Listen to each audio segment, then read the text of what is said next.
Assalamu alaikum. I am Muhammad Sood, Bachelor of Computer Science from Virtual University of Pakistan. This is class number 17 of Web Development with JSP and MySQL. Today we will discuss how to create sign up form in HTML. किस तरह से हम एक form बनाएंगे sign up का, जैसे कि आप जानते हैं कि हर वेबसाइट्स के अंदर आप जो है साइन अप का पेज बनाते हैं, जिनका अकाउंट क्रिएट नहीं होता तो किस तरह से वो साइन अप का पेज बनाते हैं, आपको फॉर्म कैसे बना होता है एचटीएमएल के अंदर, उसको हम आज बना के दिखाएंगे।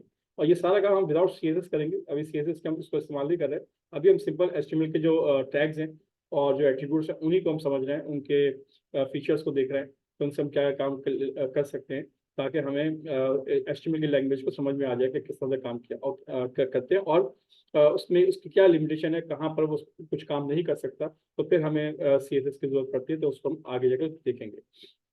तो जनाब स्टार्ट करते हैं, फॉर्म फॉर्म कैसे बनाते हैं। तो चले स्टार्ट करते हैं।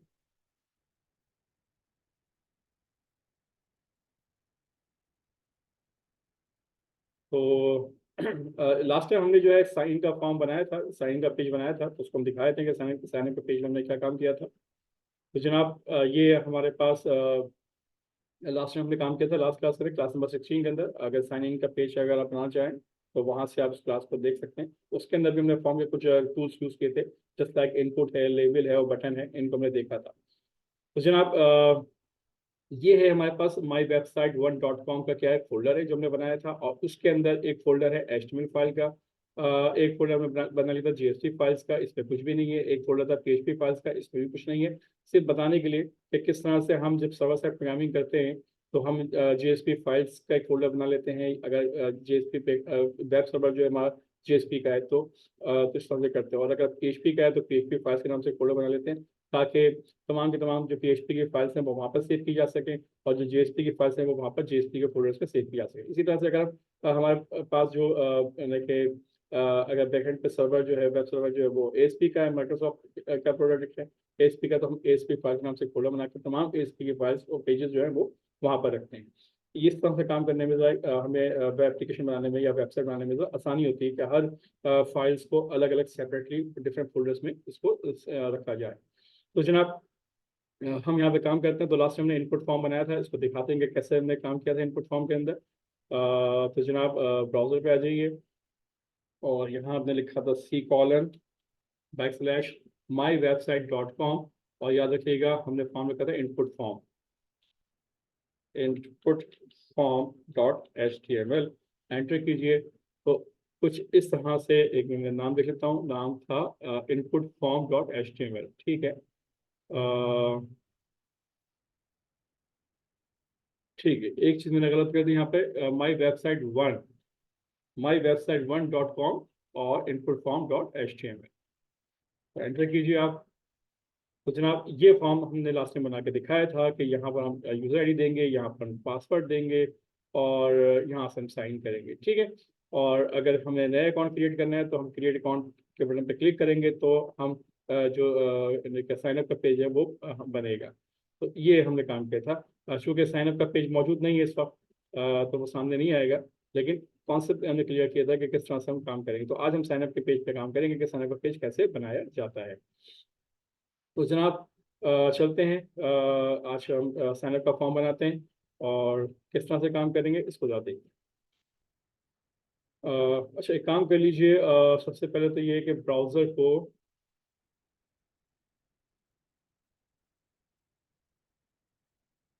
सेट कर ले इस तरह से, ताकि एक लेफ्ट साइड पे आ जाए।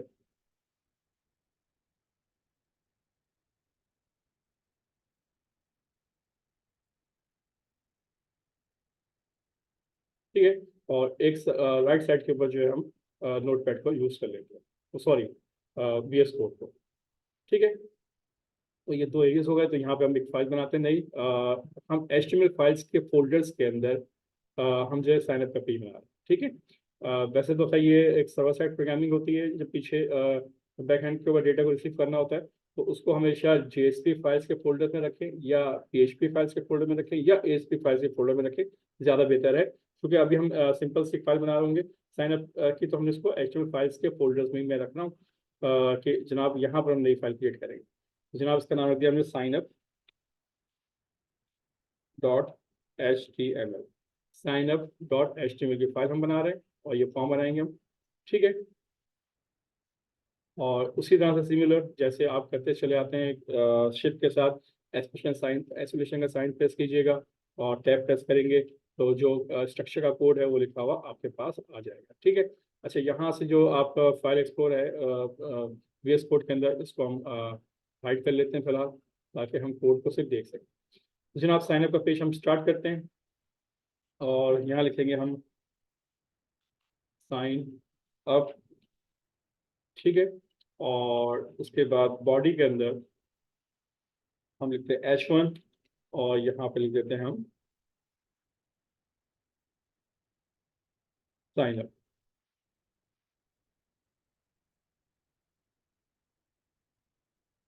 ठीक है, साइन अप पेज या फॉर्म जो भी आप लिखना चाहें, मर्जी आपकी। अच्छा, इसको सेव कर लिया। अब मैं इसको चाहता हूँ कि यहाँ पे इसको इसका रिजल्ट हम साथ साथ देखते जाएं, इसका रिजल्ट किस तरह से आएगा। तो जनाब यानी कि सब कुछ फोल्डर वही रहेगा इन वेबसाइट 1.com, सिर्फ इनपुट फॉर्म की जगह पे हम लिख देते हैं यहाँ पर साइन अप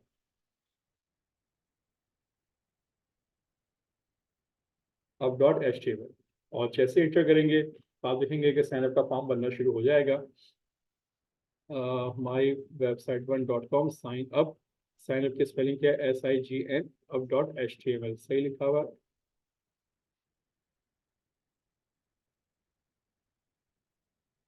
अच्छा सॉरी, याद रखिएगा साइन अप पर जो हम पेज बना रहे हैं वो HTML फाइल्स के फोल्डर्स में है, तो हम HTML फाइल्स का फोल्डर भी हम यहाँ लिखेंगे और स्लैश के बाद लिखेंगे साइन अप। ठीक है, याद ध्यान में रखिएगा कि ये जो पाथ दिया है वो इस तरह से दिया है, इसको समझ लीजिए।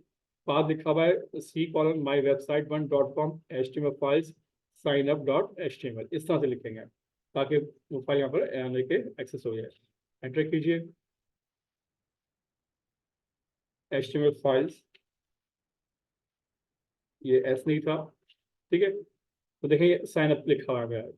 ओके, तो इस तरह से याद रखिएगा, ये खास तौर पे जब आप URL बार के ऊपर जब भी आप कोई किसी पेज का URL नेम देते हैं तो सही देना चाहिए कि उसका फोल्डर कौन सा है या उसका डोमेन नेम क्या है और किस फोल्डर में है और किस फाइल को आपने एक्सेस करना है। तो वो प्रॉपर वे में लिखेंगे तो ईजिली आप उसको एक्सेस कर सकते हैं। ठीक है, तो ये चीज़ भी आपने सीख ली। इसको मैं इस पेज को यहाँ पे सेट कर लेता हूँ ताकि देखते रहें साथ साथ। अच्छा, अब यहाँ पे आइए फॉर्म। तो जनाब हम फॉर्म डिजाइन करते हैं। फॉर्म के अंदर तीन बेसिक एट्रीब्यूट्स है। एक है आपके पास एक्शन, लास्ट क्लास में भी समझाया था मैंने। इस एक्शन के अंदर जो है हम जिस पेज के ऊपर डेटा सेव करेंगे हम उसका नाम लिख देते हैं। सपोज का इसका नाम लिख दिया मैंने save dot JSP for example. ठीक है, ये एक्शन ये पेज एग्जीक्यूट होगा जब हम फॉर्म को सबमिट करेंगे। ठीक है, उसके बाद मेथड कौन सा होगा, तो मेथड यूज कर लेते हैं हम फिलहाल गेट, ताकि समझें गेट का मतलब क्या होता है। और उसके बाद एक और यानी कि है इनकप टाइप। इनकप टाइप का जो एट्रीब्यूट है वो इस्तेमाल करते हैं जब हम किसी फॉर्म के अंदर किसी फाइल को अपलोड करना चाहते हैं या किसी पिक्चर को इमेज को हम फाइल को जो अपलोड करते हैं तो उस वक्त जो है हमें इस एट्रीब्यूट की जरूरत पड़ती है। तो इसको भी आप क्या कर लें, स्टार्ट कर एंड के लिखते हैं आप। ठीक है जनाब, ये आपका फॉर्म हो गया।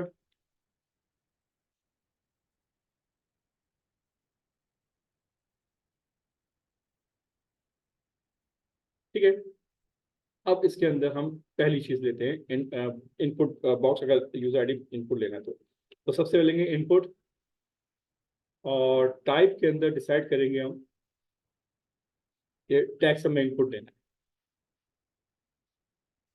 ठीक है, और टैक्स के बाद आपने यहाँ पे दिया जनाब बस ये दे दिया आपने और इसको क्लोज कर दीजिए और सेव कर। जैसे सेव करेंगे और इसको पेज को रिफ्रेश करेंगे ब्राउजर के ऊपर तो देखें आपके पास बॉक्स बना हुआ है। ठीक है, अच्छा अब बॉक्स जो बना हुआ है इनपुट आपसे यूजर से इनपुट लिया जा रहा है तो अब यूजर जो है वो क्या इनपुट दे, उसको कुछ कुछ यानी कि उसके साथ इंटरफेस यानी इंटरेक्शन नहीं कर रहा कि बेसिकली इधर करना क्या है, नाम इनपुट करना है, फादर नेम इनपुट करना है, किसी कंट्री का नाम देना है, क्या देना है कुछ नहीं पता चल रहा। तो हम चाहते हैं इसके साथ इंटरफेस भी ऐसा हो कि वो यूजर के साथ इंटरेक्ट कर सके। तो यहाँ पर मैं इसके ऊपर एक लेबल दे देता हूँ, लेबल, और लेबल के अंदर जनाब मैं लिख देता हूँ एंटर यूजर आईडी। ठीक है, सेव कर लीजिए। अब दोबारा से इसको रिफ्रेश कीजिए। आप जब रिफ्रेश करेंगे तो अब लिखा हुआ होगा यूजर आईडी, और समझ में आ रहा है कि आप इससे इंटर यूजर आईडी इनपुट करना चाहते हैं। तो ये बात क्लियर हो गई। अच्छा, अब एक और चीज़, मैं चाहता हूँ ये टॉप के ऊपर आए, साइड में ना आए, तो यहाँ पर इसको क्या कहते हैं, DR लगा दीजिए, ताकि लेबल जो इसके ऊपर आएगा और टेक्स्ट जो उसके नीचे आएगा। सेव कर लीजिए और देखते जाइए इसका रिजल्ट किस तरह से आ रहा है। अब इस तरह से आएगा, एंटर यूजर आईडी और नीचे जो है टेक्स्ट बॉक्स बना हुआ। अच्छा, जब एक और चीज़, जब मैं इस पर क्लिक करता हूँ एंटर यूजर आईडी के ऊपर, तो जो कर्सर है वो यहाँ नहीं आता है, हमें टेक्स्ट बॉक्स पे क्लिक करना पड़ेगा तब जाके आएगा, अदरवाइज नहीं आएगा। तो इसको भी समझ लेते हैं। तो याद रखिए, लेबल के अंदर एक एट्रीब्यूट होता है फोर।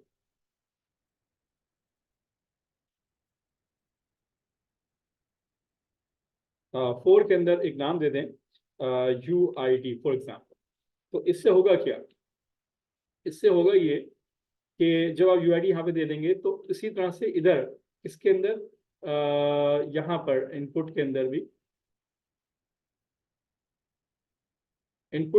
यहाँ पे दे दीजिए ID इक्वल टू UID। तो दोनों को हमने सेम कर दिया। ये दोनों जो होगा, अब ये दोनों जो ऑब्जेक्ट्स हैं या दोनों जो एलिमेंट्स हैं वो एक दूसरे के साथ क्या करेंगे, इंटरलिंक करेंगे।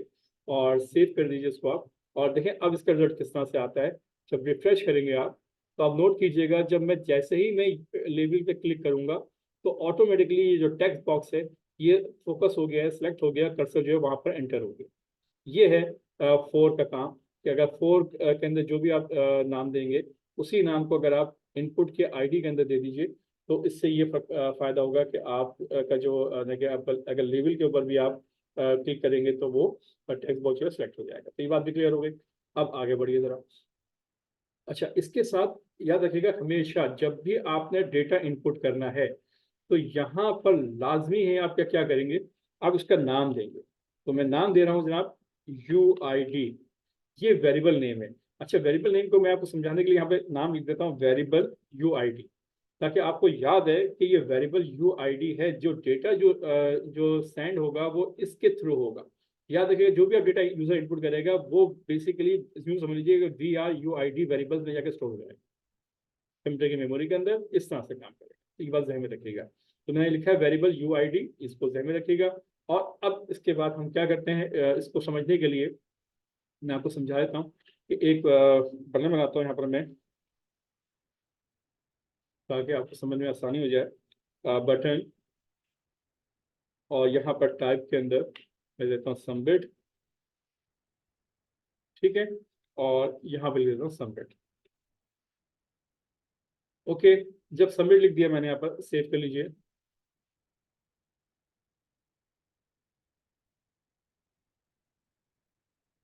तो अब देखें अब होगा क्या, इसको रिफ्रेश कीजिए तो देखें बटन भी बना हुआ यहाँ पे आ रहा है। अब यहाँ पे मैं देता हूँ, सपोज करें इमरान। ठीक है, जैसे इमरान देखिए मैं सबमिट करूंगा, नोट कीजिएगा URL बार के ऊपर यहाँ पर जैसे ही सबमिट किया, तो आप नोट कीजिएगा कि यहाँ पर देखें कौन सी फाइल रन होगी, जो एक्सेस होगी वो होगी save.jsp। जो कभी फाइल मौजूद नहीं है इसलिए लिखा हुआ फाइल नहीं है। ठीक है, जब फाइल होगी तो वो फाइल वहाँ पे एक्सेस हो जाएगी। तो वहाँ पर जो डेटा जो आपका सेंड होगा वो इस वेरिएबल के थ्रू हो रहा होगा। यहाँ लिखा हुआ है VARUID और इमरान, यानी जो वैल्यू है वो इमरान है, और वेरिएबल जो है वो वेरिएबल यानी var_UID के जरिए क्या हो रहा है, डेटा सेंड होगा। और हम उस पेज के अंदर जो सर्वर साइड पेज हम बनाएंगे JSP का, या कोई भी सर्वर साइड पेज हम बनाएंगे, तो वहां पर इस वेरिएबल के थ्रू हम उस डेटा को रिसीव कर सकते हैं, और उसके जरिए डेटा को मैनिपुलेट करके कोई भी काम कर सकते हैं, इसको सेव कर सकते हैं, इसको डिस्प्ले कर सकते हैं, कोई भी काम करना चाहें तो वो कर सकते हैं। तो बेसिकली ये वेरिएबल के थ्रू क्या हुआ, डेटा स्टोर हो रहा होगा। तो इस बात को ध्यान में रखिएगा आप। ठीक है, तो ये बात भी क्लियर हो गई। और चूंकि ये गेट है, गेट की वजह से ये जो है जो मेथड मैंने यूज किया वो गेट मेथड यूज किया, जिसकी वजह से यहाँ पे डेटा जो है वो आपको शो होता हुआ नजर आ रहा है URL बार के ऊपर। ये बात भी ध्यान में रखिएगा। अगर यहाँ पोस्ट लिखेंगे तो फिर यहाँ डेटा नजर नहीं आएगा। चलिए जनाब, आगे एक और इनपुट लेते हैं। अच्छा, इसी को मैं थोड़ा सा और समझने की कोशिश करता हूँ। यहाँ पर लेबल के अंदर एक और हम एट्रीब्यूट यूज कर लेते हैं। वो एट्रीब्यूट कौन सा है, वो है रिक्वायर्ड। ये एट्रीब्यूट रिक्वायर्ड का मतलब क्या है कि डेटा देखें, अगर हम मिसाल के तौर पर मैं आपको इसको समझा दूं, सेव कर लीजिए और दोबारा से यहाँ पे देख लीजिए ब्राउजर के अंदर, इसको रिफ्रेश कीजिए। अगर सपोज कि अगर आप डेटा इनपुट नहीं करते और साइन अप करते हैं तो साइन अप तब भी हो जाएगा, लेकिन होगा क्या, साइन अप तो हो गया लेकिन your variable U ID का जो डेटा है साइन हुआ वो साइन उसमें दिया नहीं था आपने कुछ, तो यहाँ पे डेटा भी नहीं आ रहा। तो हम चाहते हैं कि यूजर ऐसी गलती ना करे कि लाजमी डेटा यहाँ पे इनपुट करे, यूजर आईडी से यूजर से पूछ कहा जाए कि डेटा आपने लाजमी इनपुट करना है। तो फिर यहाँ पर मैं एक एट्रीब्यूट ऐड कर लेता हूँ, उसका नाम क्या है, रिक्वायर्ड। तो रिक्वायर्ड ये जो एट्रीब्यूट है इसका काम क्या है, इसका काम ये है कि बेसिकली जब भी हम इस पेज को में डेटा फीड ना भी करें और जब सबमिट करेंगे तो क्या लिखा हुआ आएगा रिक्वायर्ड के अंदर, मैं देखता हूँ कि गलती क्या की है, रिक्वायर्ड से लिखा हुआ है यूजर आईडी, ठीक है, ओके।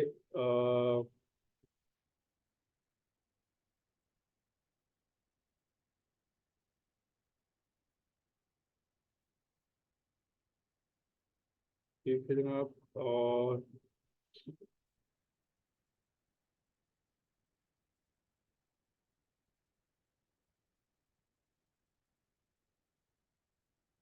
सेव कर रहे हैं प्रोग्राम को, तो बाद देखता हूँ कि सुबह क्या है, उसे लिखा सही है आपने। रिक्वायर्ड का मतलब ये है कि बेसिकली लाजमी डेटा फिल करना है आप, ठीक है। रिफ्रेश कीजिए और सबमिट कीजिए, देखें अब यहाँ पे उस समय फाइल सेव नहीं की थी, इस वजह से प्रॉब्लम आ रही थी। देखें अब क्या हुआ कि जब मैं डेटा फीड नहीं किया तो यहाँ पे क्या लिखा हुआ है, please fill in this field, यानी कि ये फिल आपने ये जो फील्ड है लाजमी फिल करनी है, डेटा यहाँ पे इनपुट करना है, ठीक है। वो आगे सबमिट हो गई। तो ये जो फीचर है किसका है, ये रिक्वायर्ड का फीचर है कि रिक्वायर्ड जब तक जब लिखा हुआ है तो उसका मतलब ये लाजमी आप इसको यूज करेंगे यानी कि फिल करेंगे। तो ये भी आपने इस ऑप्शन को देख लिया। इसी तरह से एक और ऑप्शन, उसको भी समझ लीजिए आप, सेव कीजिए। मैं आपको एक और चीज़ समझा देता हूँ ताकि वो भी समझ में आ जाए आपके। वो ये है कि जनाब कि अगर मैं फर्स्ट करेंगे यहाँ पे यूजर आईडी मुझसे पूछ रहा है, अब यूजर आईडी के अंदर मैं नाम देना चाहता हूँ लेकिन नाम के अलावा मैं देता हूँ 123, तो ये 123 भी एक्सेप्ट कर लेगा। सबमिट कीजिए और डेटा इनपुट हो गया, और देखें वेरिएबल आईडी के अंदर यहाँ पर जो इनपुट हुआ है वो 123 इनपुट हो गया, ठीक है। लेकिन आप चाहते हैं यूजर आईडी जो मैं इनपुट ले रहा हूँ तो सिर्फ और सिर्फ नाम इनपुट दिया जाए और कुछ भी चीज़ इनपुट ना हो, तो फिर हम क्या करेंगे, किस तरह से इसको आप रोकेंगे। तो यहाँ पे एक ऑप्शन होता है पैटर्न का, ठीक है। तो इस पैटर्न के अंदर हम सेट कर सकते हैं कि जनाब यहाँ पर जो है आपने सिर्फ और सिर्फ अल्फ़ाबेट देने हैं, यानी कि ए से लेके स्मॉल ए से लेके स्मॉल जेड तक, या कैपिटल ए से लेके कैपिटल जेड तक। तो ये पैटर्न आपने डिफाइन कर दिया, और आपने ये भी डिफाइन कर दिया साथ में कर्ली ब्रैकेट में, याद रखिएगा कर्ली ब्रैकेट में डिफाइन कर दिया कि कम से कम जो नाम की लेंथ होगी वो 3 कैरेक्टर होगी और ज़्यादा से ज़्यादा जो होगी वो 10 कैरेक्टर होगी फॉर एग्जाम्पल। तो अब देखें इससे क्या रिजल्ट आएगा। तो देखें अब फर्क सी भी आ गया है, इसको ज़रा समझना बहुत ज़रूरी है पैटर्न, और ये पैटर्न का जो टॉप कॉन्सेप्ट है बहुत इंपॉर्टेंट है, और इससे हम चाहते क्या है कि डेटा जब यूजर से इनपुट लिया जा सके तो सही डेटा इनपुट लिया जा सके, वो कोई गलत डेटा इनपुट ना कर सके, या जो प्रोग्रामर की रिक्वायरमेंट है कि प्रोग्रामर जो चाहता है कि डेटा यूजर इनपुट किस तरह से करे, तो इस ऑप्शन को यूज़ करके डेटा को हम उसी तरह से ले सकते हैं यूजर से जो हम चाहते हैं। तो यहाँ हमने डिफाइन कर दिया अल्फ़ाबेट से वो इनपुट करेगा, और उसकी रेंज भी हमने डिफाइन कर दी कि मिनिमम जो लेंथ है वो 3 कैरेक्टर की होगी और मैक्सिमम जो है वो 10 कैरेक्टर की होगी। इसको सेव कर लीजिए और इसको रिफ्रेश कीजिए। अब आप नोट कीजिए, जैसे मैं 123 देता हूँ और सबमिट करता हूँ, नोट कीजिएगा पहली बार उसने कहा जनाब आपका डेटा जो है वो सही नहीं है, उसको मैच नहीं कर रहा, गलत है, ठीक है, आप इसको सही कर लीजिए। अब अच्छा एक और चीज़ मुझे समझ में नहीं आ रहा कि करना क्या है, कि इसने का मैच फॉर्मेट नहीं कर रहा, फॉर्मेट का मैच करने का मतलब क्या है, तो फिर एक काम और भी कर लेते, वो भी बहुत अच्छा इसमें ऑप्शन दिया गया है इनपुट के अंदर ही। एक और यानी कि हम एट्रीब्यूट इस्तेमाल कर लेंगे, उसमें डिफाइन कर सकते हैं, वो क्या है, वो है टाइटल। और टाइटल के अंदर मैंने लिख दिया जनाब कि ओनली अल्फा लेटर, ठीक है जनाब, ये डिफाइन कर दिया मैंने, only alpha letters, upper case and lower case.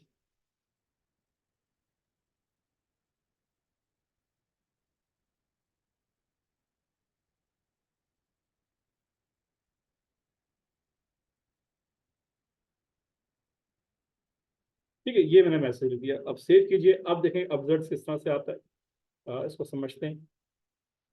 तो जनाब मैंने यहाँ पे दिया जनाब 123 और सबमिट करता हूँ, तो लिखा हुआ क्या आ रहा है, देखें लिखा हुआ है please match the format request, और साथ में मैसेज लिखा हुआ है कि आपने क्या करना है, ओनली अल्फा स्मॉल और कैपिटल लेटर देना, इसके अलावा कोई और डेटा एक्सेप्ट नहीं करेगा। तो इससे आपको एक यूजर के साथ इंट्रैक्शन हो रही है कि यहाँ पर डेटा किस तरह से इनपुट करना है, क्लियर हो गई बात? हाँ, अगर मैं यहाँ पे नाम देता हूँ जनाब सिंपल आसिफ, तो अब ये जो है सबमिट हो जाएगा। आप सबमिट कीजिए जनाब, सबमिट हो गया। वेरिएबल यूआईडी में क्या जा रहा है?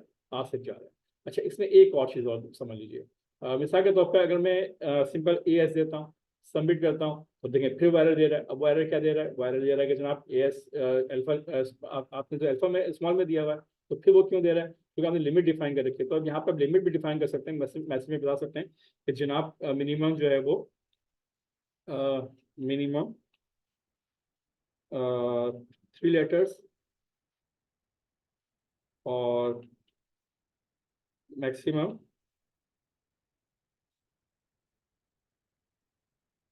10 लेटर्स।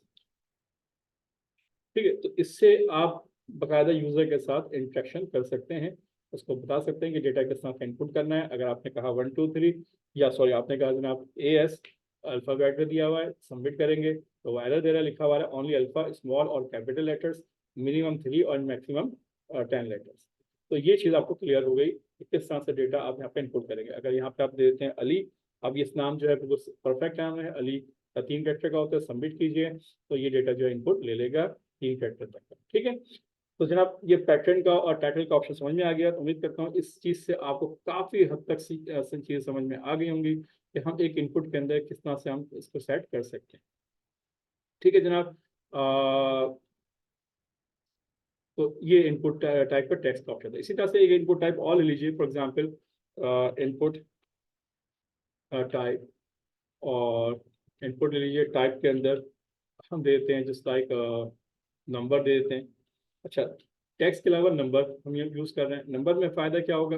जनाब नंबर के अंदर सिर्फ नंबर ही इनपुट करेंगे, इसके अलावा आप कुछ और इनपुट कर नहीं सकते। टेक्स्ट में ये क्वालिटी थी कि हम तमाम तरह का डेटा इनपुट कर सकते हैं, तो उसको हमने पैटर्न के जरिए क्या कर दिया? बाउंड कर दिया, बाउंड्री दे दी हमने कि ये काम करना है। अच्छा, नंबर में सिर्फ हम नंबर ही दे सकते हैं, यहाँ पे अल्फ़ाबेट दे ही सकते, तो ये बात ध्यान में रखिएगा। तो हम यहाँ पे लिख सकते हैं जनाब ये हम ले रहे हैं किसके लिए? एज के लिए। तो हमने कह दिया वेरिएबल जो है ये कौन सा है जनाब? ये एज का वेरिएबल है। ठीक है, और इसमें भी अगर देना चाहते हैं तो वही दे दीजिए आप, टाइटल दे दीजिए। ठीक है, टाइटल के अंदर लिख सकते हैं ओनली एज,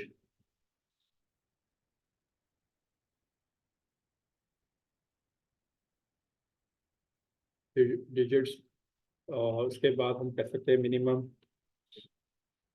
जो है वो 1 एंड मैक्सिमम 100। तो ये हमने डिफाइन कर दिया हमने मैसेज के अंदर। अच्छा, अब मसला ये कि डिफाइन तो कर दिया मैसेज, इसमें हमने पैटर्न डिफाइन नहीं किया।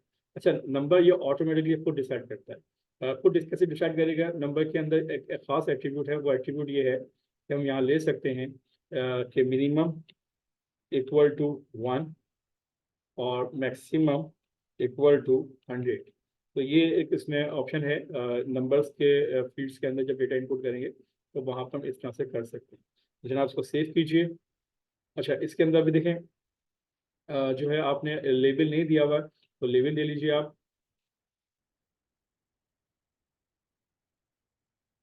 और लेबल के अंदर सबसे इम्पोर्टेंट चीज़ क्या? 4, और 4 के साथ दे दीजिए आप जनाब ये क्या है? एज है। और जब भी आपने एज डिफाइन कर दिया आपने, और यहाँ लिख दीजिए एज, यूज़र एज।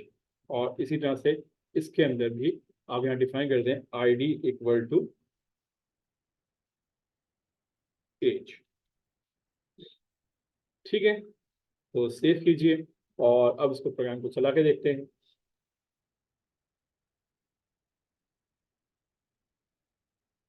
देखें यहाँ पे यूज़र एज इनपुट दिया जा रहा है। ठीक है, मैसेज जो है यहाँ पे आ रहा है। अच्छा, टॉप पे आना चाहिए, तो लेवल के इधर आप जो है डी आर का टैग लगा लीजिए और इससे आपको सही नजर आ जाएगा। रिफ्रेश कीजिए तो देखें ये यूज़र आईडी था और ये आपके पास क्या है? ये एज के लिए। ठीक है, अच्छा याद रखिए टैक्स की जो फील्ड का साइज है वो तकरीबन इतना बड़ा होगा जो आपको नजर आ रहा है, और जो नंबर्स की वैल्यू होती है उसके लिए आप उसका जो टेक्स्ट बॉक्स है वो थोड़ा छोटा नजर आएगा। और यहाँ पर आप नंबर देकर आप इसको यानी कि नंबर दे सकते हैं, और वैसे डायरेक्ट भी यहाँ पर नंबर लिख सकते हैं। अब मैं यहाँ नंबर लिख रहा हूँ, फॉर एग्जाम्पल मैंने लिख दिया जनाब 120 और सबमिट करूंगा, तो पहला एरर क्या देगा? नोट कीजिएगा, पहला एरर इसने दिया इसको फिल करें। अच्छा, इसको फिल करता हूँ जनाब, अली लिखा है मैंने, और तो यहाँ तो ओके है। जब सबमिट करूंगा तो अब वो यहाँ पे एरर दे रहा है कि जनाब you must be less than और इक्वल टू 100, नहीं ये होना चाहिए। तो जनाब ये आपने इसको मैसेज जो यहाँ पे आपके सामने आ गया। तो इससे ये फायदा होता है कि HTML5 के अंदर ये ऑप्शन हैं, इनकी मदद से आप इजीली अपने फॉर्म को इजीली हैंडल कर सकते हैं, ताकि यूजर जो है गलत डेटा इनपुट ना कर सके। ठीक है जनाब। तो ये एज की भी बात हो गई, क्लियर हो गया। अच्छा, इसके बाद मुझे ईमेल देना चाहता हूँ यहाँ पर। अच्छा, एक और चीज़ क्लियर कर लीजिए इसी के अंदर, ताकि वो भी समझ में आ जाए। जब आपने यहाँ पे देखें, जब आप रिफ्रेश कर रहे थे तो देखें ऊपर यानी कि लिखा हुआ आ रहा था आपका यूज़र आईडी और यूज़र एज। अच्छा, हम चाहते हैं कि कभी कभी ऐसा होता है कि हम ये लेबल यूज़ नहीं करते और सिर्फ हम टेक्स्ट बॉक्स यूज़ कर रहे होते हैं, और फिर उसी में हम देखना चाहते हैं कि यहाँ पर जो है मैसेज लिखा हुआ आ जाए कि ये जो टेक्स्ट बॉक्स है किस चीज़ के लिए है। तो इसके लिए भी हम एक काम कर सकते हैं। इनपुट यूज़र आईडी के अंदर एक और एट्रीब्यूट्स है, और उस एट्रीब्यूट्स के अंदर ऑप्शन दिया गया है प्लेस होल्डर। तो प्लेस होल्डर्स के अंदर हम लिख सकते हैं,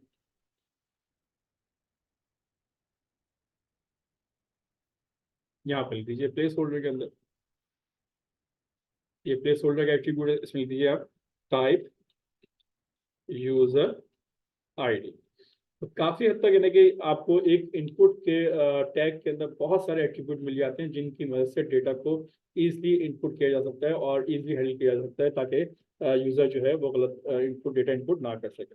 तो देखें अब इसका रिजल्ट किस तरह से आता है, रिफ्रेश कीजिए। तो देखें इस टेक्स्ट बॉक्स के अंदर लिखा हुआ है यूजर आईडी। अगर लेवल मौजूद ना भी हो तो भी हम यूजर आईडी इस टेक्स्ट बॉक्स में लिखा हुआ है, जगह भी आपकी यानी कि ज़्यादा यूज़ नहीं हो रही और यूजर के साथ इंटरेक्शन भी हो रही है। तो जनाब यहाँ पे लिख दीजिए आप अली। तो आप अली दे सकते हैं, और यहाँ पे ए देना चाहें तो यहाँ पे ए दे सकते हैं, और इसके अंदर भी आप एज के अंदर भी प्लेस होल्डर का ऑप्शन इस्तेमाल कर सकते हैं, यानी प्लेस होल्डर का जो एट्रीब्यूट है वो यूज़ किया जा सकता है। तो जनाब ये यानी काफ़ी हद तक मैंने आपको जितने भी थे ऑप्शन तकरीबन काफ़ी हद तक करवा दिए इनपुट के अंदर, कि इन तरह से इनपुट के साथ जा सकते हैं।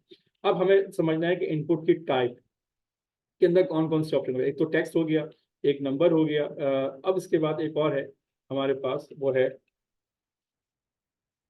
इनपुट टाइप के अंदर हम देते हैं ईमेल। ठीक है, ईमेल से मतलब क्या होगा कि सिर्फ ईमेल ही वो इनपुट लेगा।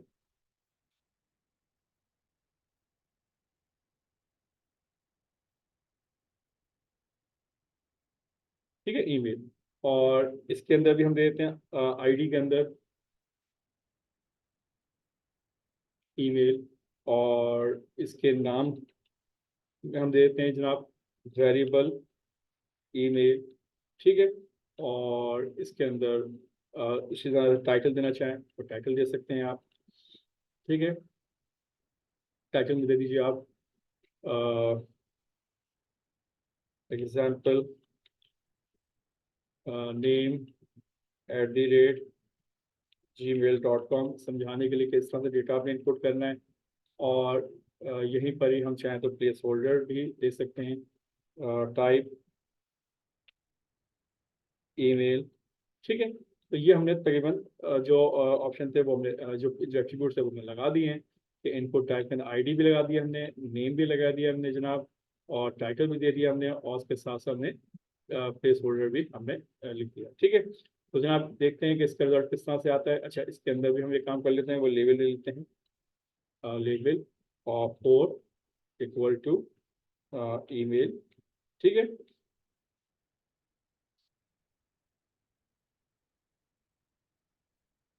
सेव कर लीजिए आप। अब रिफ्रेश करके देखें तो जनाब ये आपका यूज़र आईडी हो गया। अच्छा, और ये आपका एज है, और ये ईमेल। अच्छा, इधर भी आप BR का ऑप्शन लगा लीजिए आप, चले।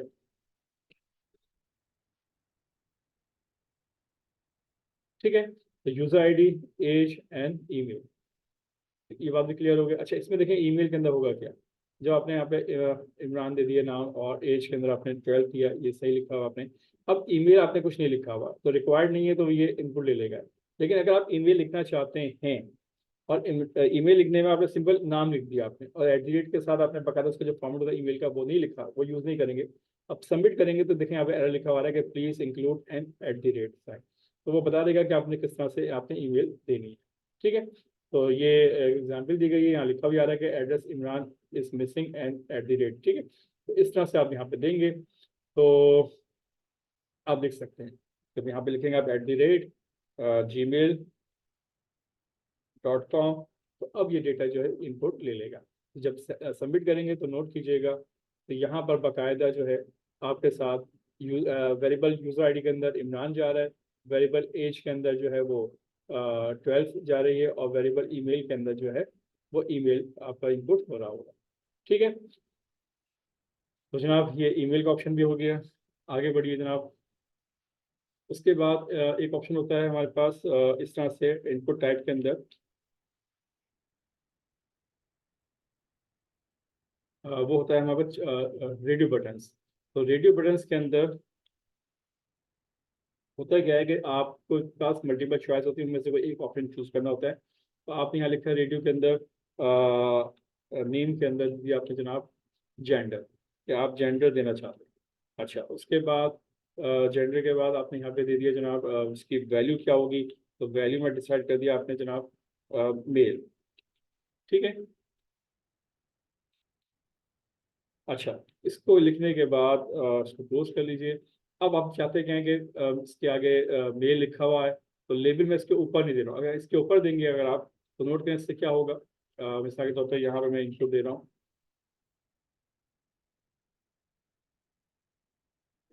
लेबल फॉर मेल, और यहाँ पे लिखा मैंने मेल। ठीक है, और याद रखिएगा कि जब आप फोर देते हैं किसी लेबल के अंदर, तो यहाँ पे यूजर आईडी के अंदर जो दूसरा इनपुट होता है उसके साथ उसको आपने इंटरलिंक करना होता है, तो उसकी आईडी के अंदर आपने दे दिया मेल। तो जनाब देखें इससे अब क्या आपके सामने व्यू आएगा ब्राउजर के ऊपर। तो देखें ये मेल लिखा हुआ है और मेल के आगे ये बॉक्स बना हुआ है। आप चाहते हैं मेल इसके पीछे ना आए, बल्कि अगर हम यहाँ बी आर लगा देंगे तो मेल ऊपर लिखा हुआ आएगा। रिफ्रेश कीजिए तो यहाँ पे आ रहा है, ये भी अच्छा ही लग रहा है। तो आप चाहते क्या हैं कि इस लाइन को यहाँ से कट करें, और इस इनपुट टाइप जो आपने दिया हुआ है इसके आगे लिख लें आप। तो इससे फ़ायदा ये होगा कि जब आप इसको रिफ्रेश करेंगे तो देखें मेल इसके पीछे इस तरह से आ रहा है। ठीक है, तो इस तरह से चूज़ करेंगे। तो मेल के साथ अगर आपने एक और ऑप्शन चूज़ करना है फॉर एग्जाम्पल, तो मैं इसी को कॉपी कर लेता हूँ सिंपल, और यहाँ पर आईडी में मेल की जगह पे मैं फीमेल कर लेता हूँ, और नेम जेंडर ही रखूंगा, क्योंकि दोनों में से कोई एक चीज सिलेक्शन होगी। तो जेंडर की वैल्यू क्या होगी, वो वैल्यू ये होगी या तो मेल होगी या फीमेल होगी। ठीक है, जो भी यूजर सेलेक्ट करेगा। ठीक है, और यहाँ पर वैल्यू मैं सिंपल लिख देता हूँ फीमेल। ठीक है, सेव कीजिए, रिजल्ट देखते हैं कि किस तरह से आता है। रिफ्रेश कीजिए, देखें अब आपके पास, अच्छा देखें यहाँ दो जगह मेल लिखा हुआ है। इसकी वजह क्या है, इसकी वजह ये है कि आपने इस दोनों जगह पे जो है वो मेल लिखा हुआ है। तो यहाँ पर फर्स्ट ऑप्शन के लिए मेल है और दूसरे ऑप्शन के लिए क्या है, फीमेल है। तो यहाँ पर लिखेंगे आप फीमेल, और इसकी आईडी के अंदर भी आप लिखेंगे फीमेल। ठीक है, सेव कीजिए, रिफ्रेश कीजिए इस पेज को, तो देखें अब आपके पास मेल फीमेल है। आप जो भी चूज़ करना चाहें वो चूज़ कर सकते हैं। अब यहाँ पे समझ लीजिए, अगर फर्स्ट में नाम देता हूँ सारा। ठीक है, एज दी मैंने 19 ईयर्स, और टाइप दी मैंने जनाब सारा @gmail.com, और यहाँ पर चूज़ किया मैंने फीमेल, और सबमिट करता हूँ। तो जनाब होगा क्या, ये डेटा सबमिट हो जाएगा। इसको गौर से देखिएगा। यहाँ पर मैं इसको ब्राउजर का लास्ट में दिखाता हूँ आपको। तो यहाँ पे देखें वेरिएबल यूजर आईडी में क्या जा रहा है जनाब, सारा जा रहा है। ठीक है, जो नाम गया, और उसके बाद वेरिएबल एज में क्या गई, 19 गई। वेरिएबल ईमेल में क्या गया, सारा @gmail.com गया। और जेंडर में क्या गया जनाब, फीमेल गया। तो जेंडर वेरिएबल के अंदर फीमेल आप डेटा सेंड कर रहे हैं। तो ये बात ध्यान में रखिएगा आप। ठीक है, तो जनाब ये आपका था रेडियो बटन। अब आइए एक और बटन यूज कर लेते हैं हम। वो है हमारे पास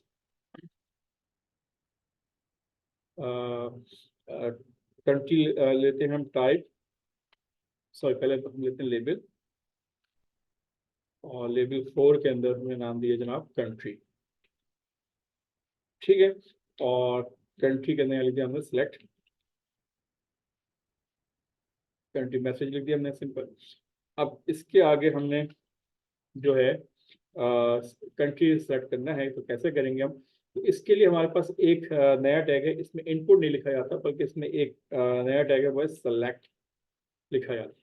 और सेलेक्ट के अंदर हम देते हैं नाम देंगे हम, और नेम के अंदर दे दिया हमने जनाब कंट्री वेरिएबल कंट्री, ठीक है। और उसके बाद इसमें हमने साइज दे दिया जनाब =1। ये साइज का क्या काम है इसको मैं समझाता हूँ बाद में, अभी हमने 1 दिया हुआ है। और इसके अंदर ये एक ब्लॉक लेबल कह लीजिए, इस तरह से कह लीजिएगा कि एक ब्लॉक लेबल कह लें कि एक ब्लॉक में जो है वो लिखा जाएगा। तो इसके अंदर कुछ ऑप्शन है वो यूज़ किए जाएंगे, वो है ऑप्शन। और ऑप्शन के अंदर आप देंगे आप वैल्यू, और वैल्यू में देंगे आप फर्स्ट करें पाकिस्तान, और यहाँ पे लिखेंगे आप पाकिस्तान, ठीक है। इसी को कॉपी कर लीजिए आप। तो जनाब पाकिस्तान, पाकिस्तान के साथ इंडिया, इंडिया के साथ चाइना, और चाइना के साथ यूएसए। तो जनाब ये तो वो है कि यूज़र जब यूज़र के सामने नजर आएगा कि पाकिस्तान, इंडिया, चाइना या यूएसए क्या सिलेक्ट करना है, उसकी वैल्यू भी आपने उसी तरह से सिलेक्ट करनी होगी। तो पाकिस्तान में यहाँ पे लिख देंगे इंडिया। जब इंडिया सेलेक्ट करें तो उसकी वैल्यू में इंडिया जाना चाहिए कंट्री के साथ, और चाइना के साथ चाइना की वैल्यू इनपुट हो, और इसी तरह से यूएसए को जब सेलेक्ट करें तो यूएसए की वैल्यू क्या हो, यानी कि इनपुट हो। तो जनाब ये सेव कर लीजिए, देखते हैं कि इसका रिजल्ट किस तरह से आता है, रिफ्रेश कीजिए।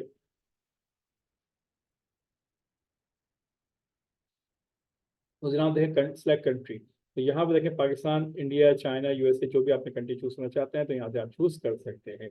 और ये वैल्यू भी जो है वेरिएबल कंट्री के नाम के वेरिएबल के थ्रू डेटा जो है वो सेंड हो जाएगा। तो ये बात भी क्लियर हो गया। अब इसके साथ एक ऑप्शन हम यूज करते हैं। अच्छा, इसमें मैंने आपको बताया था कि साइज हमने 1 यूज किया। अच्छा, 1 की जगह पे अगर हम यूज कर लें 3, तो अब होगा क्या, अब यही जो आपका जो इसको कहते हैं ड्रॉप डाउन बॉक्स कहते हैं। तो ये ड्रॉप डाउन कह लीजिए, ये मेन्यू ड्रॉप डाउन बॉक्स है। अब ये जब इसको हम साइज 3 दे देंगे, तो अब इसका रिफ्रेश करें, देखें अब ये ड्रॉप डाउन बॉक्स नहीं बल्कि ये एक लिस्ट की फॉर्म में आपको शो करते हुए दिखा रहा है। लिस्ट बॉक्स के तौर पर ये आपको नजर आ रहा है, लिस्ट बॉक्स कह लीजिए इसको आप, कि आपने इसमें कोई भी कंट्री चूज करना चाहें तो चूज आप कर सकते हैं। तो अगर आप डिस्प्ले करना चाहते हैं इस तरीके से, तो आप साइज के 3 ऑप्शन रख लीजिए, 3 रख लीजिए, 4 रख लीजिए, 1 रख लीजिए, जो भी आप रखना चाहते हैं रख सकते हैं। ठीक है, 1 का मतलब क्या है, 1 का मतलब क्या है कि ये ड्रॉप डाउन लिस्ट बन जाएगी, सिर्फ एक ही लाइन बनी रहेगी, उसके अंदर जब क्लिक करेंगे तो वो ड्रॉप डाउन लिस्ट खुलेगी, और उसके अंदर से आप कोई भी ऑप्शन सेलेक्ट कर सकते हैं, यूजर से इनको ले सकते हैं। ठीक है जनाब, तो ये प्रोग्रामर ने इस तरह से आप जैसे आप की रिक्वायरमेंट हो वैसे आप उसको डिसाइड या डिजाइन कर लीजिए आप। ठीक है, अब एक और ऑप्शन यूज कर लेते हैं हम, वो है हमारे पास जनाब इनपुट के अंदर इनपुट टाइप। और टाइप के अंदर देखें ये बहुत सारे आपके पास ऑप्शन है, बटन है, check box, colour, date, time, ये सारे ऑप्शन यूज करते हैं। तो अब यूज कर रहे हैं हम चेक बॉक्स। और चेक बॉक्स के फॉर एग्जाम्पल मैंने यहाँ पे लिख दिया इसकी अंदर नेम दिया है मैंने जनाब वेरिएबल मुस्लिम, ठीक है। और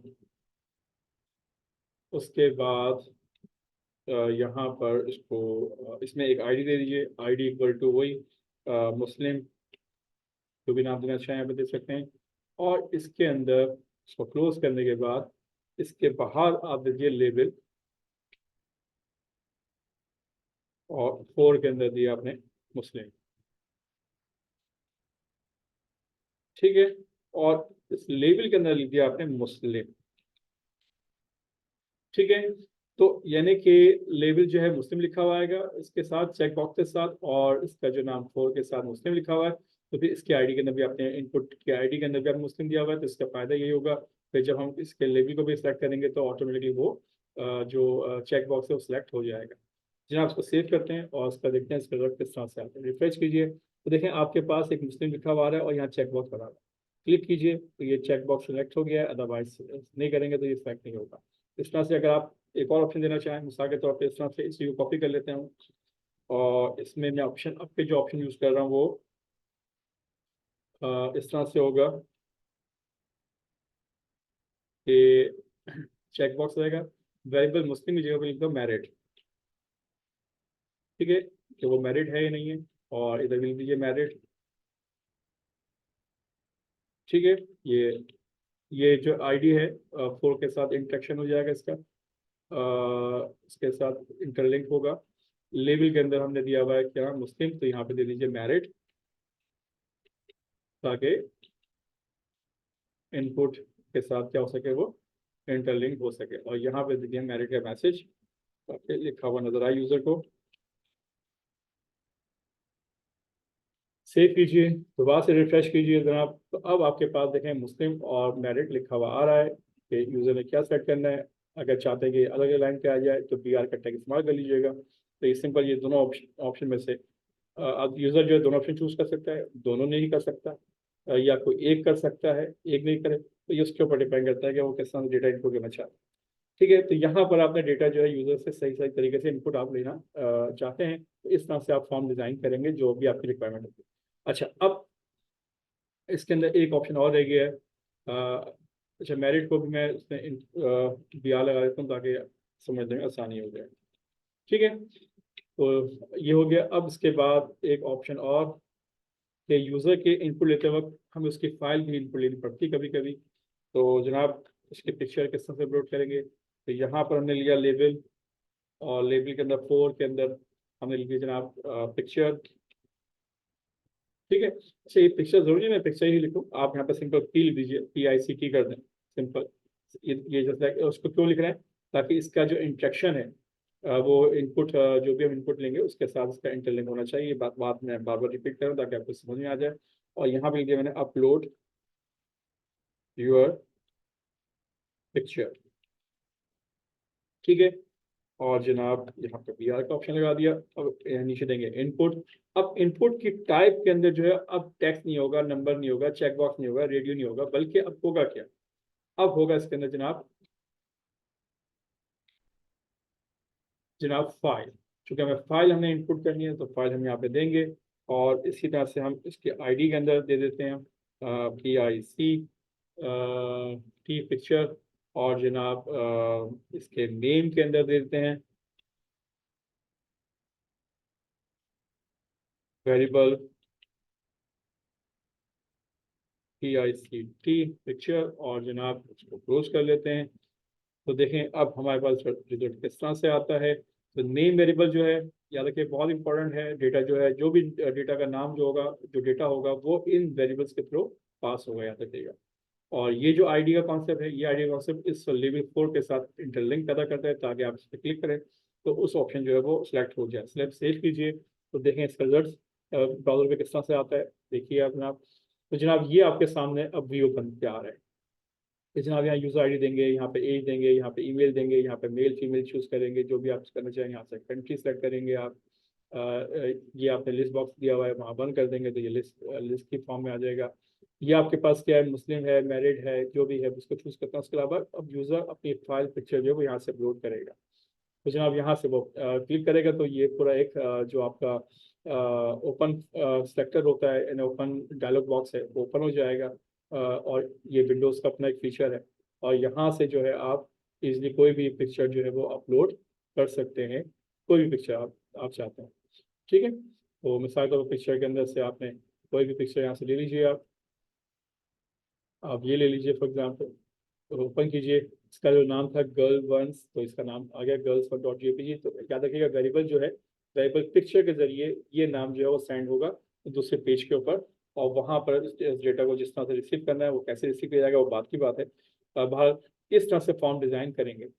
तो ये मैंने आपको समझा दिया कि किस तरह से फॉर्म डिज़ाइन किया जाता है। उम्मीद करता हूँ कि आपको काफ़ी हद तक चीज़ समझ में आ गए होंगे, और फॉर्म डिज़ाइन करना आपके लिए कोई मसला नहीं रहेगा।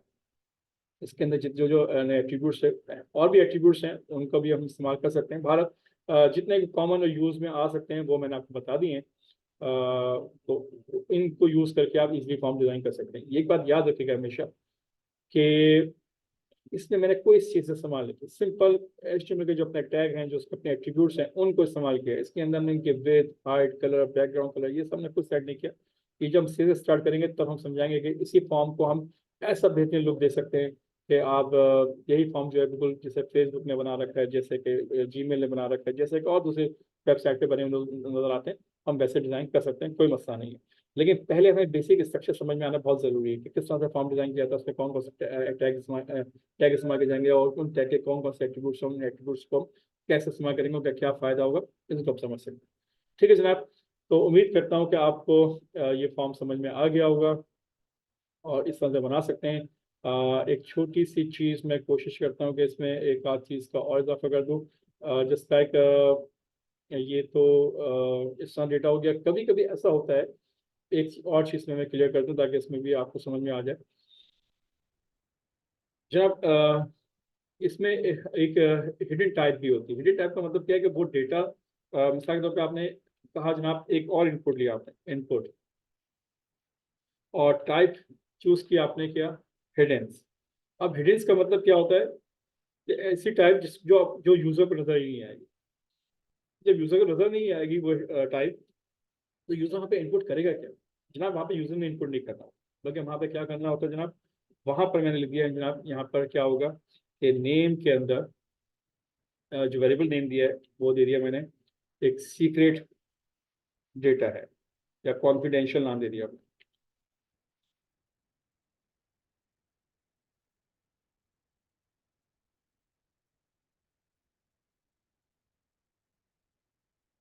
सीक्रेट वेरिएबल सीक्रेट है ये, और इसके अंदर वैल्यू आप पास करना चाहते हैं क्या? फॉर एग्जाम्पल आप देना चाहते हैं A B C D X X Y Z for example. अब इससे कुछ भी वैल्यू हो सकती है, वो क्या हो सकता है वो बात की बात है। आप किस तरह, मैं इससे समझाना चाहता हूँ कि इसके साथ आपने इस वैल्यू को आपने पास करना है। ठीक है, यानी फॉर्म के साथ जो बहुत सारा डेटा इनपुट होगा वो तो इनपुट होगा होगा जो वो यूजर इनपुट करेगा। लेकिन ये जो डेटा है ये इनपुट नहीं हो रहा, बल्कि प्रोग्रामर ने खुद ही सेट किया हुआ है कि यहाँ पर एक खास चीज क्या हो रही है, वो डेटा सेंड होगा इस तमाम डेटा के साथ जो यूजर ने इनपुट किया होगा। उसके वेरिएबल का नाम होगा वेरिएबल सीक्रेट, जो भी देना चाहें आप दे सकते हैं। और उसमें जो वैल्यू जो पास होगी उसमें वो भी फिक्स कर रखी है कि जनाब A B C D X Y Z value क्या होगी, पास हो। तो देखिए इसका रिजल्ट आपके सामने क्या आता है। रन कीजिए इसको, सेव करते हैं, रिफ्रेश कीजिए। अब मैं इसको अच्छा यहाँ पे मैं इसको साइज 1 कर लेता हूँ ताकि आपको जो सिलेक्शन आपका था इसका जो ड्रॉप डाउन लिस्ट है इसको ड्रॉप डाउन लिस्ट की फॉर्म में ही आ जाए। सेव कर लीजिए और अब इसको रिफ्रेश करते हैं। अब मैं आपको थोड़ा समझाने की कोशिश करता हूँ। जनाब यूज़र आईडी आपने दिया है इमरान, एज आपने दी जनाब 19 ईयर्स, ईमेल एड्रेस दिया आपने imran@gmail.com, मेल है ये जनाब, कंट्री सेलेक्ट किया आपने पाकिस्तान, मुस्लिम है जनाब, मैरिड नहीं, मैरिड भी है जनाब। अब यहाँ पे वो फाइल अपलोड कर रहा है जनाब। तो जनाब इसने फाइल अपलोड की अपनी, दिस ओपन कर लीजिए। ये फाइल है, इसका नाम main2.jpg। अब यहाँ पे जो हिडन फील्ड्स थी वो नजर नहीं आ रही। जैसे ही मैं इसको सबमिट करूंगा तो होगा क्या, नोट कीजिएगा। जैसे ही सबमिट किया तो आपने असल में चीज यहाँ देखिएगा। यहाँ पे हुआ क्या, वेरिएबल यूजर आईडी में इमरान गया है, यहाँ देखते जाइए साथ साथ।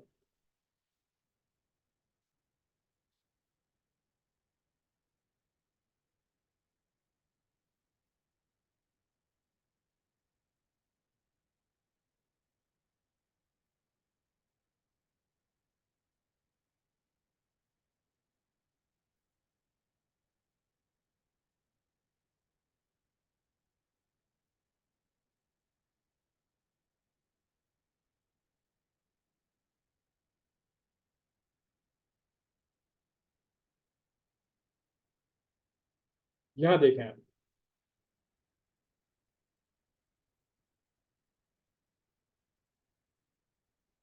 कि यहाँ पर जो है आपके पास देखें, you I variable you I D में इमरान गया है, वेरिएबल एज के अंदर 19 गया है, वेरिएबल ईमेल के अंदर imran@gmail.com गया है, जेंडर में क्या गया, मेल गया है। अच्छा, जेंडर के अंदर मेल है, ठीक है। अच्छा, वेरिएबल कंट्री के अंदर जो है वो पाकिस्तान सेलेक्ट हुआ है। अच्छा, इसी तरह से आगे बढ़े जरा। उसके बाद यहाँ पर देखें वेरिएबल मुस्लिम के अंदर क्या गया जनाब, वो ऑन है। वहाँ पर आपने सिलेक्शन नहीं की तो वो जो है वो ऑन है, उसको सेलेक्ट कर लिया, उसकी वैल्यू आपने नहीं दी, तो यहाँ पे वैल्यू देंगे तो यहाँ पे मुस्लिम वैल्यू जो है इनपुट हो गया। अच्छा, उसको भी मैं सेलेक्ट कर लेता हूँ। आगे बढ़िए, वेरिएबल मैरिड है, ये भी क्या है, ऑन है, इसको आपने सेलेक्ट किया हुआ है, ऑन है, इसकी वैल्यू क्या जा रही है, ऑन जा रही है। वहाँ पे क्या लिखा हुआ है, ऑन आपने सेलेक्ट किया हुआ है, ठीक है।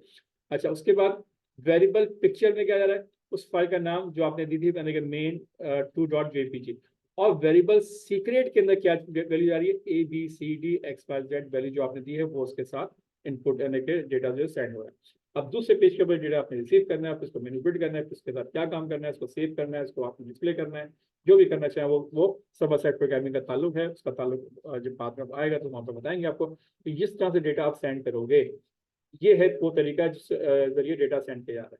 अब एक आखिरी बात बस और थोड़ी सी, वो ये कि जनाब डेटा सेंड हो गया, ठीक है, एक इशू ये आ रहा है कि मुझे डेटा नजर नहीं आना चाहिए। जब नजर नहीं आना चाहिए तो मैंने आपको बताया था कि जनाब फॉर्म के अंदर जहां पे आपने इस्तेमाल किया अपने गेट, यहाँ इस्तेमाल करेंगे आप पोस्ट, इससे क्या होगा, डेटा आपका नजर नहीं आएगा, डेटा शो नहीं होगा, ठीक है। यूआरएल बार के ऊपर डेटा नजर नहीं आएगा, डेटा जाएगा जरूर लेकिन यूआरएल बार के ऊपर डेटा जो है वो छुपा हुआ होगा, विजिबल नहीं होगा, व्यू नहीं करेगा, उसको सिक्योर हो गया है।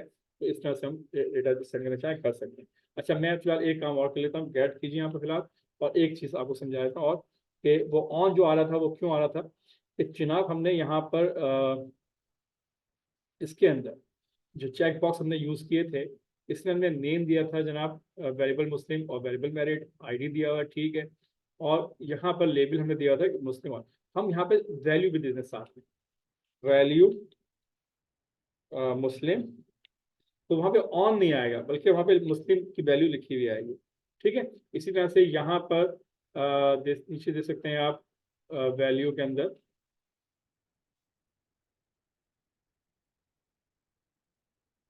मैरिड, ठीक है। तो वहां जो वैल्यू पास होगी वो क्या होगी, मुस्लिम के नाम से आएगा, ऑन नहीं आएगा बल्कि मुस्लिम लिखा हुआ आएगा मुस्लिम के अंदर, और मैरिड में लिखा हुआ आएगा मैरिड, तो ऑन नहीं आएगा। तो ये आप कर सकते हैं, या चाहें तो आप ऑन ही रखें, फिर वहां पर जो डेटा रिसीव करेंगे ऑन, तो वहाँ चेक लगा सकते हैं कि अगर ये वैल्यू ऑन है तो ये काम करना है, अगर नहीं है तो ये काम करना है, तो ऐसे भी किया जा सकता है। तो जनाब ये मैंने कॉन्सेप्ट क्लियर कर दिया। इसी तरह से वैल्यू का ऑप्शन याद रखिए हर इनपुट के अंदर होता है। याद रखिएगा अगर टेक्स्ट के अंदर, फॉर एग्जाम्पल मैं आपको बताता हूँ, यहाँ पर टेक्स्ट के अंदर जो मैं शुरू में लिया था यूजर आईडी के अंदर, अगर मैं यहाँ पर देता हूँ वैल्यू, फॉर एग्जाम्पल वैल्यू का एट्रीब्यूट यूज करता हूँ, इससे होगा क्या, यहाँ दीजिए जिस टाइम मैंने इमरान, तो सेव कीजिए और पेज को रिफ्रेश कीजिए जरा, तो देखें यहाँ पर पहले से यूजर आईडी में इमरान लिखा हुआ है। तो चूंकि यहाँ पे इसकी जरूरत नहीं होती है तो यहाँ पर हमें इनपुट टेक्स्ट के अंदर या नंबर के अंदर वहाँ पे इनपुट हमें देना नहीं है, या बाय डिफॉल्ट कोई नंबर अगर कोई वैल्यू देना चाहें बाय डिफॉल्ट, तो भाई ये वैल्यू यहाँ लिखी रहनी चाहिए, या ये नाम लिखा हुआ चाहिए, या ये एज लिखी रहनी चाहिए, तो हम वहाँ पे वैल्यू का जो एट्रीब्यूट है वो यूज कर सकते हैं। अदरवाइज डिपेंड करता है कि आपकी क्या रिक्वायरमेंट है, वैसे आप चलिए। तो याद रखिए इनपुट के अंदर हमेशा वैल्यू का एट्रीब्यूट होता है, उसको आप जहाँ पे इस्तेमाल करना चाहें वहाँ इस्तेमाल कीजिए, जहाँ पर अगर जरूरत ना हो तो वहाँ पे उसको नहीं इस्तेमाल करें। तो लेकिन जो वैल्यू जाएगी हमेशा वो वैल्यू के थ्रू ही जाती है, ठीक है। वो वैल्यू का एट्रीब्यूट वर्क करता है, काम करता है। तो जनाब उम्मीद करता हूँ ये फॉर्म मैंने डिजाइन कर दिया है। याद रखिएगा इनपुट टाइप के अंदर बहुत सारे ऑप्शन हैं, मैंने काफ़ी हद तक ऑप्शन करवा दिए आपको, और जो भी ऑप्शन है डिपेंडिंग योर रिक्वायरमेंट, जैसे कि एक रेंज का ऑप्शन है, एक कलर का ऑप्शन है, जैसे आपने देखा था यहाँ पर। तो इनपुट टाइप जब आप लिखते हैं तो देखें आप बहुत सारे option, button, check box, colour, date, date को भी देख लीजिए, डेट बहुत काम की चीज़ है। डेट में लिखेंगे जैसे डेट ऑफ बर्थ आपने डिस्प्ले कर इनपुट लेना चाहते हैं तो आप डेट का जो टैग है वो इस्तेमाल, एट्रीब्यूट टाइप की जो वैल्यू है वो सेट कर सकते हैं। डेट टाइम है, लोकल डेट टाइम लोकल है, ईमेल हमने देख लिया, फाइल हमने देख लिया, हिडन हमने देख लिया। इमेज का ऑप्शन भी बहुत अच्छा काम का है कि आप सबमिट का अपना ही ना बनाए, इमेज का इमेज में कोई इमेज दे दीजिए, तो क्लिक करेंगे तो बेटा वो जो है सबमिट हो जाएगा, तो उसको भी देख लीजिएगा। ये आप खुद से ट्राई करें। नंबर हम देख चुके हैं, मंथ कैलेंडर की तरह है, ठीक है। इस तरह से पासवर्ड हम देख चुके हैं इससे पिछली वाली क्लास के अंदर। रेडियो हमने आज देख लिया हमने, रेंज का ऑप्शन है, ये आप खुद ट्राई कीजिएगा। रिसेट हम लास्ट क्लास में देख चुके हैं हम, ठीक है। सर्च का ऑप्शन है, सबमिट हमने देखा, लास्ट टाइम भी देखा, अभी भी देखा हमने। इस तरह टेलीफोन है, टैक्स हम देख चुके हैं आज, टाइम है, यूआरएल है, ये बहुत सारे ऑप्शन है, इनको आप खुद से थोड़ा सर्च कीजिए, देखिए कि इनमें इनके क्या काम है, तो इससे आपको ज़्यादा फायदा होगा। तो मैंने फिलहाल जो वो कॉमन यूज जो एक साइन अप पेज के अंदर जिन इनपुट टाइप के जो वैल्यूज हैं वो सेट हो सकती हैं, उनकी ज़रूरत हो सकती है, वो मैंने आपको करवा दिया है। उम्मीद करता हूँ कि समझ में आ गया होगा आपको। और तो जनाब आज की क्लास को हम यहीं पर वाइंड अप करते हैं, क्लोज करते हैं। इंशाल्लाह नेक्स्ट क्लास के अंदर हम स्टार्ट करेंगे। और एक आखिरी बात बस ये कि यहाँ पर जो है मेरी जो वेबसाइट है sarmasud.com, यहाँ जाइएगा और